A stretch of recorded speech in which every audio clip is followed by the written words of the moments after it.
Milí Raslavičania, v uplynulých 12 rokoch sa z Raslavic stalo malé mestečko.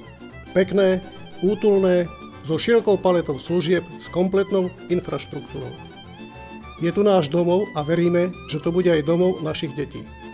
Chcem vám všetkým poďakovať, že ste aj vy priložili ruku k dielu. Chcem vám poďakovať za vašu dôveru. Poďme aj naďalej zlepšovať to, čo sa dá. Poďme spoločne pretvárať Raslavice do ešte príťažlivejšej podoby.